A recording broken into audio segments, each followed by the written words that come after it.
I never imagined that one day I'd be sitting here, staring at a screen, trying to piece together how my life unraveled so fast. It all happened so suddenly, like a punch to the gut I didn't see coming. My wife, Lisa, and I had been married for 5 years. We met during college, shared everything, dreams, fears, stupid jokes only we got. I thought we were solid, stable. Then I lost my job last month. Out of nowhere, the company downsized, and suddenly the future looked uncertain. That day, I remember feeling my stomach tighten as I packed up my desk. My mind raced with questions. What am I supposed to do now? How do I tell Lisa? We just started talking about buying a house, planning trips, building a life. That was all gone in a blink. I went home that night feeling hollow, like my bones had been hollowed out. She was waiting for me in the living room, her smile a little too bright, her eyes darting away when I looked at her. "Hey, how'd it go?" Lisa asked, folding her arms. "Same as always," I muttered. "They said I was one of several. To go, it's just rough, you know." She reached out, trying to touch my arm, but I pulled back. Something felt off, but I couldn't quite put my finger on it yet. That night I barely slept, tossing and turning. The next morning I decided to do a little digging. I wasn't naive. I'd heard stories, seen signs, but I dismissed them. You want to believe the best about someone you love. Then I saw them. It was in the strangest way, really. I was scrolling through our wedding photos, something I hadn't looked at in a while, just trying to remember good times. I paused at one of us walking down the aisle, smiling, and then I saw her. There in the background, caught in a candid shot, was Lisa kissing my best friend, Mark. The way their lips pressed together, the way they clung to each other like they were hiding something. I couldn't believe it. My heart sank into my stomach. My hands trembled. I stared at the photo, my throat tightening. How long had this been going on? How long had I been blind to the signs? I remembered the nights she'd stayed out late, her phone buzzing with messages she'd hurried to hide, the subtle, almost too innocent excuses. I'd ignored them, convinced I was just paranoid. But the evidence was staring back at me, clear as day. I kept staring, my mind spinning. I could feel my fists clenching, my palms sweating. My entire body buzzed with shock and anger. The betrayal hit me like a freight train. Not just the fact that she'd cheated, but that she'd done it so soon after I lost my job, when I was vulnerable, already feeling my world crumble. It was like she was waiting for that moment to strike. I knew then I had to do something. I couldn't just let her get away with this. I had to plan, to get my revenge in a way that would hurt her the most, without crossing into pure violence or breaking any laws. I wanted her to see I wasn't blind, that I knew everything. That's when I started putting my plan together, not just to expose her, but to make her see what she lost. The one thing I wasn't prepared for was how cold my own thoughts could get. I looked at the photo again, saw their faces pressed close, and felt a strange calm settle over me. This wasn't just about her betrayal anymore. It was about reclaiming some dignity, about making her pay a little for the pain she'd caused. And I was going to do it in a way that made her regret ever crossing that line. I needed to wait for the right moment, gather some evidence, and then strike back. The question was, how far was I willing to go, and what would it cost me in the end? I had no idea. All I knew was I couldn't let her walk away without paying for this, not after everything. And so my plan started to take shape. I didn't tell anyone, not even my sister. I wanted it all to stay quiet, a quiet storm brewing beneath the surface. The worst part, I still loved her, or at least I did until I saw that kiss. But love was turning into something else, something sharper, colder. I was no longer sure what I felt. I stared at the photo again, a bitter taste rising in my mouth. How could she betray me like this? How could she do it right after I lost everything? I clenched my jaw, feeling the familiar fire ignite. That's when I knew I wouldn't go quietly. I'd make her wish she'd never crossed me. Now I had to decide how to make it happen. The pieces were in place, and I was ready to move. The real game was about to begin. The more I thought about it, the clearer my plan became. I knew I couldn't just confront her without evidence, without a way to make her realize she'd lost everything. I had to make her see that I knew, that I was onto her, and that I was prepared to fight back. The hardest part was staying calm, keeping my emotions in check so I wouldn't blow everything before I had it all lined up. First, I started digging into her phone. I knew she'd be careful, but I was relentless. I didn't just want to find a few messages. I wanted the whole picture. I needed to know how long this had been going on, how often, where they'd met, what they'd said. I learned Mark wasn't just a casual friend, he was her coworker, someone she'd been secretly texting for months. I found their flirty messages, the late-night plans, the can't wait to see you again. It was all laid out in black and white, and the sickening feeling only grew. I remember my hands trembling as I scrolled through her messages, feeling my stomach twist. The words, the emojis, the way they'd flirted, it was so blatant, so impossible to deny. I could feel my jaw tight, my fists clenching so hard my nails dug into my palms. The betrayal was like a knife twisting in me. How could she do this? How could she cheat after everything we'd been through? I also started observing her routines. She was careful, but I noticed the little tells: late nights out with friends, her phone always hidden, her sudden interest in new fitness classes. I didn't want to jump to conclusions, but I knew. I just knew. That's when I decided I needed to gather more. I set up a few cameras around the house, mostly to catch her if she slipped up again. I wasn't planning to catch her in the act, at least not yet. I just wanted to confirm what I already suspected. Meanwhile, I kept pretending everything was normal. I'd come home after a long day, her cheerful smile waiting for me. But inside, I felt cold. Inside, I was already plotting my next move. I'd ask her about her meeting plans, act like I didn't know anything, but keep my eyes open. I needed her to slip up, to give me enough proof to blow this whole thing wide open. One night, I confronted her casually. Sitting at the dinner table, I looked her in the eyes and said, "Hey, I've been thinking about us. I know things have been rough lately. Are you sure you're happy?" She froze for a second, then forced a smile. "Of course I am. Why do you ask?" I shrugged. "Just feeling a bit off lately. Maybe I'm just paranoid, or maybe I'm just worried about us." Her eyes flicked away quickly, but I saw a flicker of something: guilt, fear. Either way, I knew I was getting close, and I also knew I had to be patient. There was no rush. I had to let her slip up, let her think she was safe. The real breakthrough came when I found a receipt in her purse. It was from a hotel downtown, paid for in cash. She stayed out overnight, supposedly visiting her sister, but I knew better.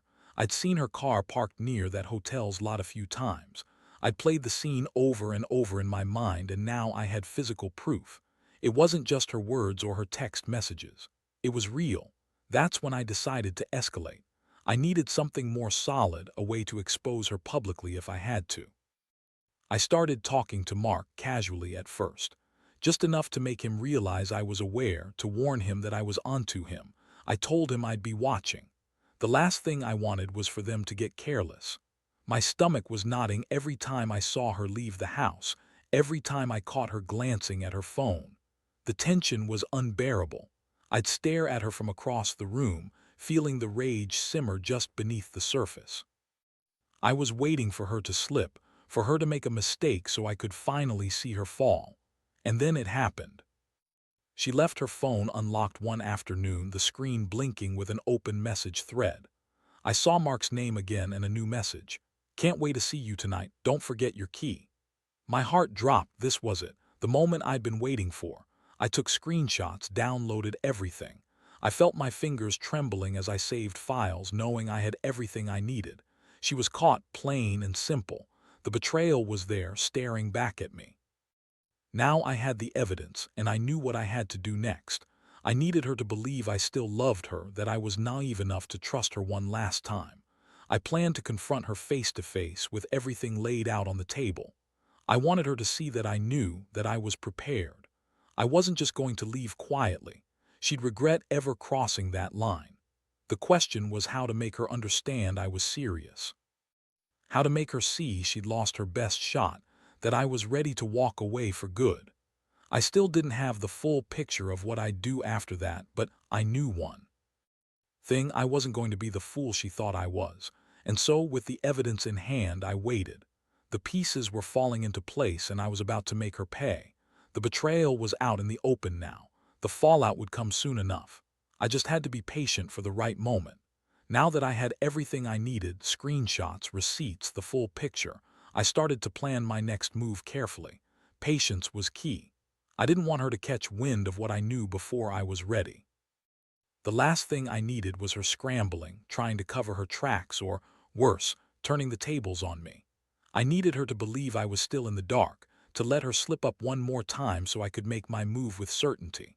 I decided that I would wait until she came home late again, one last night to let her think she's gotten away with it. I set my plan in motion quietly. I bought a small voice recorder and placed it in the corner of the living room, hidden behind some books. It wouldn't pick up everything, but it would catch any conversation that might give her away. I also set up my phone to record video from the hallway, just in case she slipped up in her words or actions.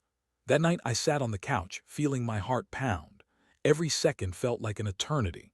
The house was silent except for the faint hum of the refrigerator and my own pounding pulse. I kept checking the clock, waiting for that moment when I'd see her come in. I felt the muscles in my jaw tighten, my palms sweaty, my stomach clenched tight. Around 11:30 p.m. I heard the door click open. She slipped inside quietly, more careful than usual. I didn't even turn on the lights. I just sat there, watching her move around, pretending to be lost in thought. She was tense, her shoulders stiff, and her eyes darted around like she was afraid someone might see her. I kept the recorder running, trying to catch the exact words she'd say. She headed straight for the bedroom and closed the door softly behind her. That's when I got up quietly and tiptoed toward the living room.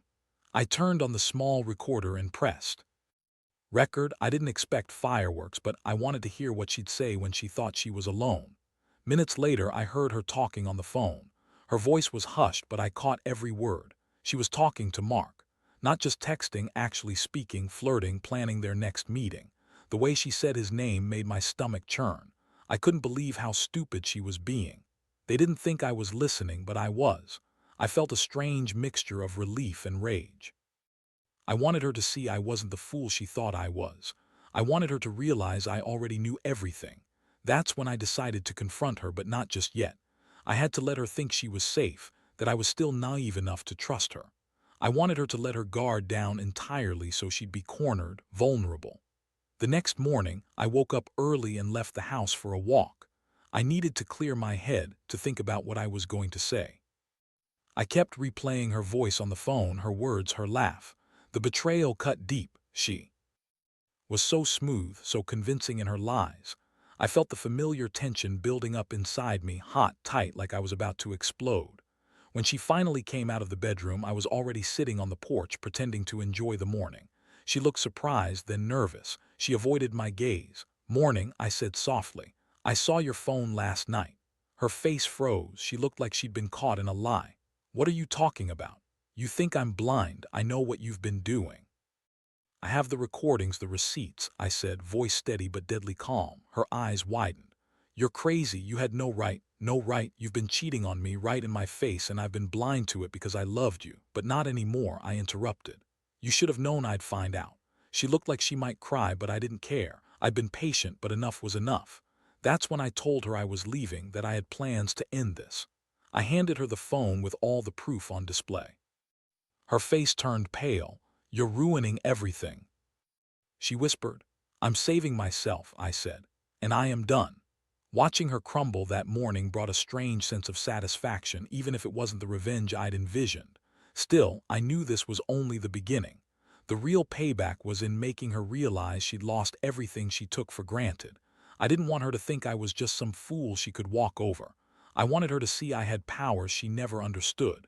This betrayal was an opening, a crack in her perfect world. And I was going to make her pay for that. Now I had her caught, the evidence in my hands, and my plan set in motion. I wondered how she'd react when she realized I'd known all along, that I'd been waiting patiently to strike. The day of reckoning was coming, and I was ready for it. After I handed her the proof, her face drained of color.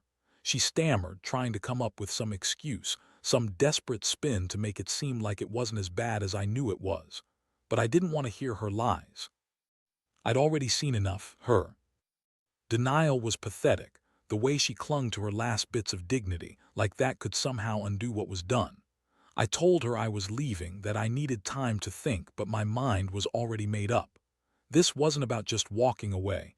It was about making her feel the loss of everything she thought she had. I wasn't just going to pack my bags and go quietly.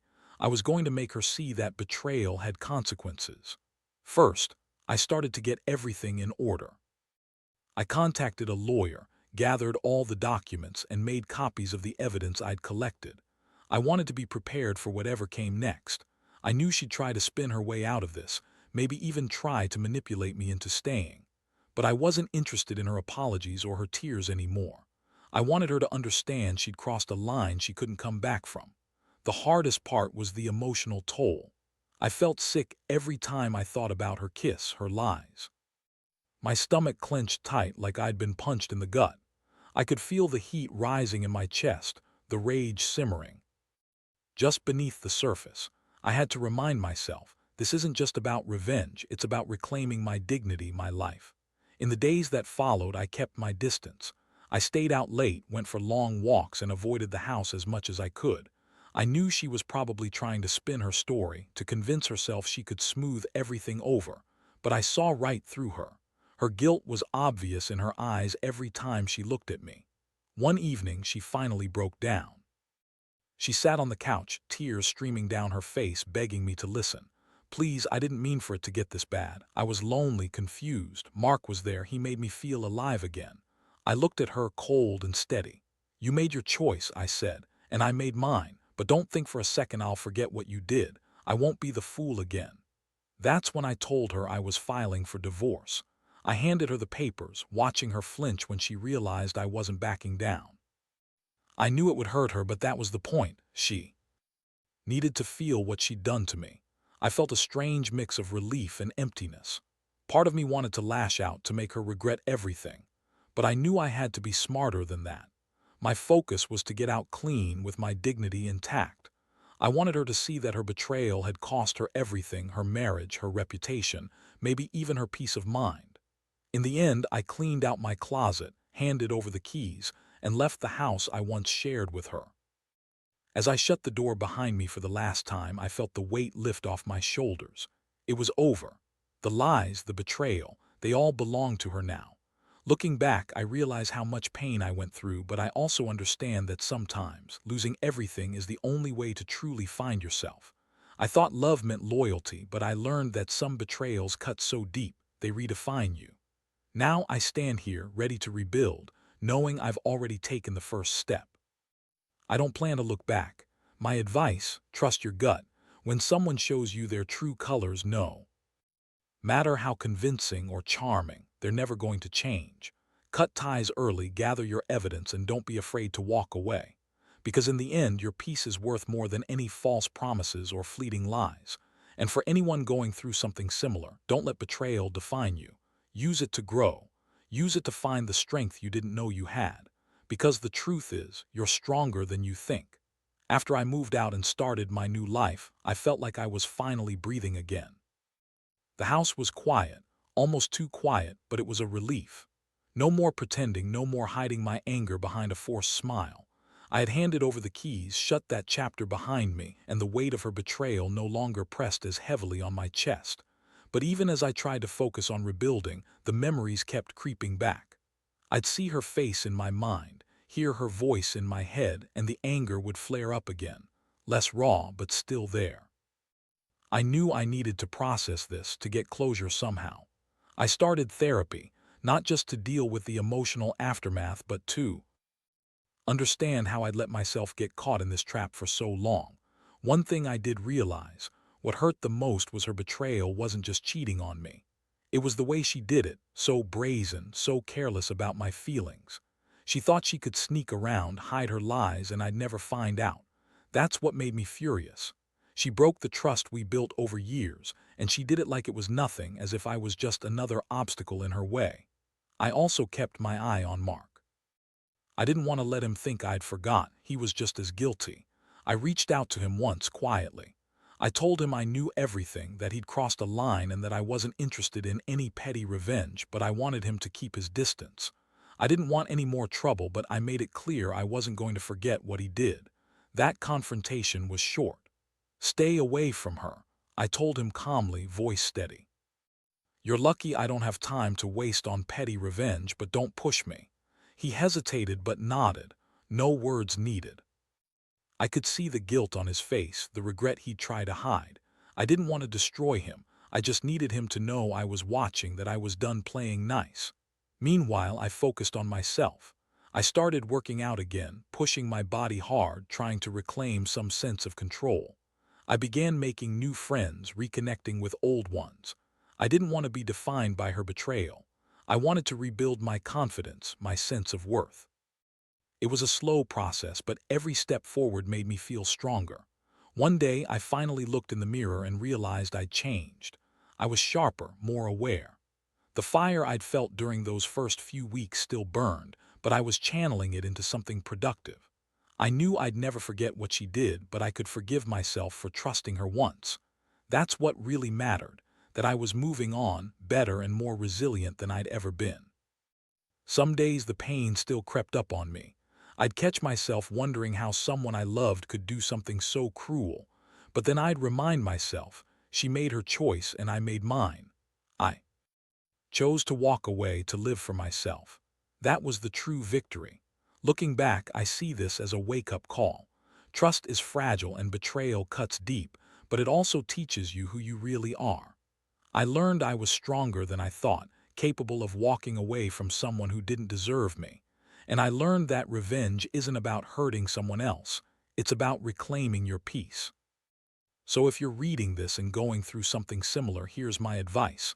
Don't waste your energy on revenge that destroys you. Take back your power, rebuild your life, and never let someone's betrayal define your happiness. You're worth more than their lies. The best revenge, living well without them.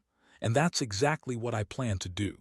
One day I went to the bank, took out everything I needed, and handed over the last of what was ours, my final act of closure. I signed the divorce papers, handed in the keys, and watched her face as everything she thought she had slipped through her fingers.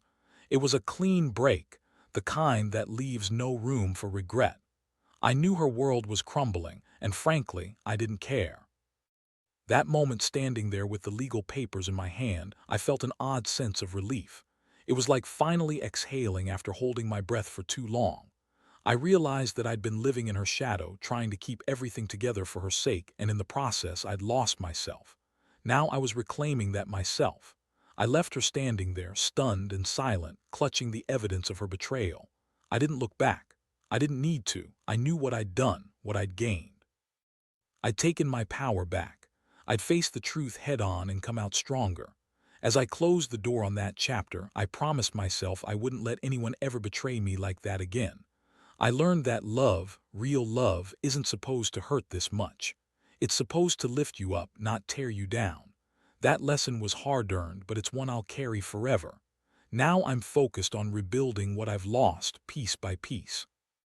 I've learned to trust myself more, to listen to my gut, and to never ignore the red flags again.